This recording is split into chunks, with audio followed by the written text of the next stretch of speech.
Nakaranas ng harassment ng mga Duterte supporters dito sa Cebu na nag-motorcade caravan mula sa nakadeploy ng mga riot police. Nagkaroon ng pag-aresto na hindi namin inaasahan. We were stopped 3 times. We were not allowed to make a public assembly. And tapos eventually, nung patapos na kami, pauwi na, dumating yung mga police, madami sila. They arrested several people and they confiscated yung mga motorcycles. Naniniwala ang mga Duterte supporters na harassment ang ginawa ng kapulisan sa kanila dahil maayos at matiwasay naman daw ang motorcade caravan na isinagawa nila araw ng Huwebes, Enero 29 taong kasalukuyan.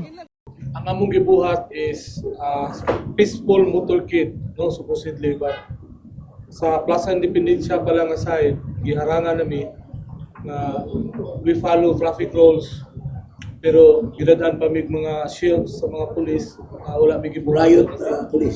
But the bad thing nga wala gid nako madawat is ang pag-arrest sa akong mga riders, no. Kay definitely diha ko nag-video ko akong gi-interview si Sir Ilanan na unsay rason nga inyong gikuha ang motor, gibalhin ninyo sa tunga, then inyong gi-claim nga obstruction sa traffic, then inyong gidakop. Obstruction of traffic ang reklamo ng kapulisan sa grupo ng mga DDS na agad naman nilang pinabulaanan. Anila, natapos na ang motorkada at nasa isang kainan na ang grupo upang mananghalian nang biglang sumugod ang kapulisan at inimbitahan si Jun Abenes na sumama sa presento at hanggang ngayon hindi pa ito pinakawalan. Sasampahan daw ng kaso si Abenes. Kung bakit itinuon nila ang pagpapahayag sa kasagsagan ng ASEAN Tourism Forum sa Cebu, ito ang paliwanag ng dating Congressman Attorney Jing Paras. It is also the right time maybe to show what's going on with our country to foreigners, because we want them to know that we are so proud that we are a democratic country, but things are not well.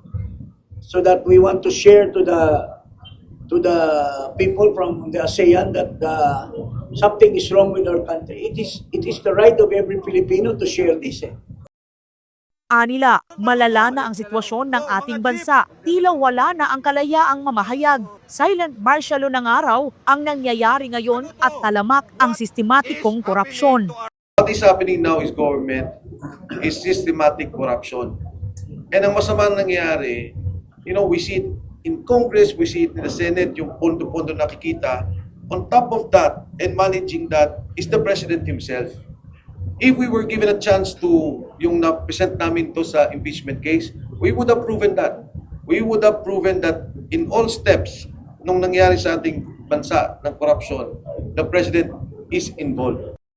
Sa kabila ng matinding pangharas ng administrasyon sa bawat magpahayag ng protesta sa gobyerno, umaasa pa rin ang mga Duterte supporters na balang araw didinggin ng langit ang kanilang mga hinaing. Mula dito sa Cebu, para sa Diyos at sa Pilipinas nating mahal, Aileen Navarro, SMNI News.